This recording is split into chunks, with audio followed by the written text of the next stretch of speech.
How you doing, everyone? This is Reverend Jess Foglesong from Touched by God Church, and our message for today is called "In the Beginning, Bang." So let's take a look at this. All right. Now, the universe, since the moment of creation, is composed of matter. Everything can be seen or felt.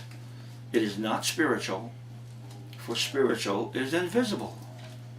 We live in a literal world. At the point of creation, in scientific term, at the Big Bang, God was there. He was the first cause of creation. Earth time. Now, Earth time, 14 to 15 billion years ago. Scientists have calculated the cause and effect back to within 1/100th of a second after the point of creation, the Big Bang. They are perplexed, though, as to what caused the point of expansion from that moment. Well, and they ask, what was before the Big Bang, the point of expansion? Well, I suggest to you that the answer was pure darkness, emptiness, void of light, nothingness. And one must realize that there are two worlds out there, one spiritual and one material. Therefore, when I say that there was pure darkness before the Big Bang, I really mean it.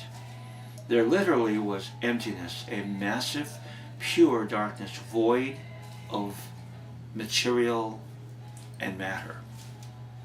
Now, if you ask spiritually, well, yes, God is spirit.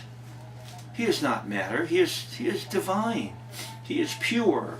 He dwells in a spiritual world as does his created angels. The world they exist in is non-material, unseen by humans. We are bound to the material world like a bird confined to a cage. Spiritual beings have the freedom to enter and leave. We are not. We are forbidden to enter the sphere of angels, God's domain. One might think that the material world is normal, but in reality it is spiritual that is the norm. The material sphere, the world we live in, finds itself outside of the realm of angels, the domain of total harmony and normalcy. Now, those who do not comprehend this will totally misunderstand the existence of humanity, of humankind, the earth, and the entire literal material universe concept. God is the creator of both the spiritual and the material. We, as created beings, were not meant to exist outside of the domain of the living. But because of sin, which is separation, rebellion, disobedience, we have become castaways within an immense, vast, and seemingly endless universe. God, through his willingness and grace, chose to recreate and refashion a new earth and a new universe, assuring that and giving us a second chance to be redeemed from castaway status to the realm of the living, and to be once again part of the spiritually created beings we had previously been.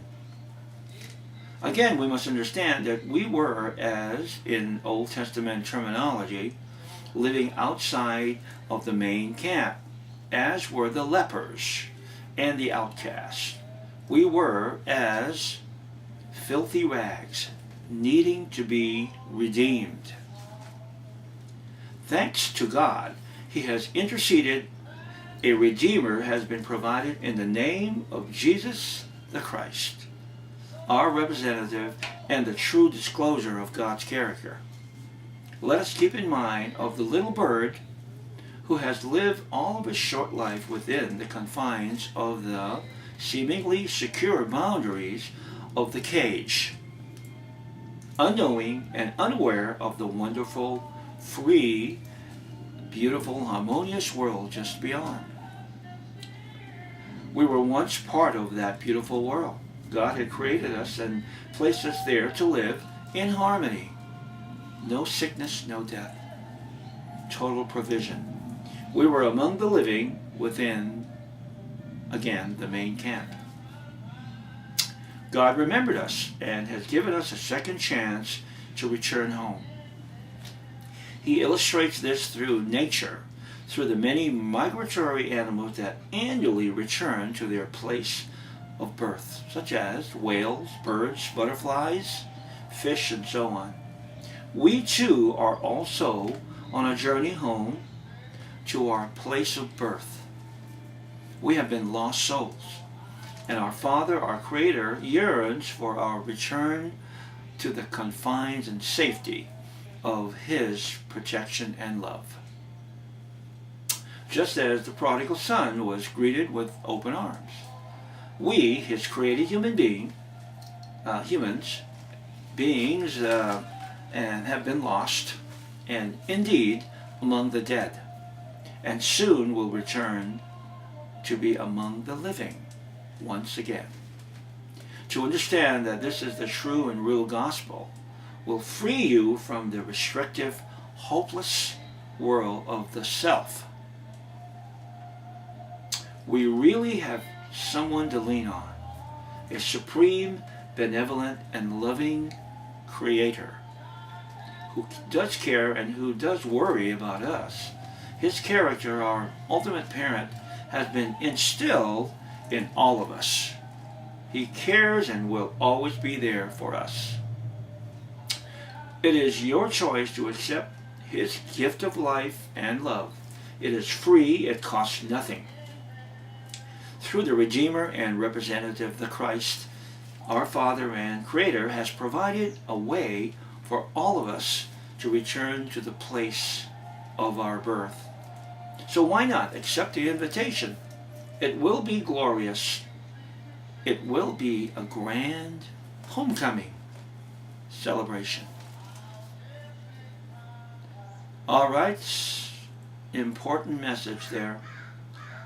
So God's blessings to you and yours.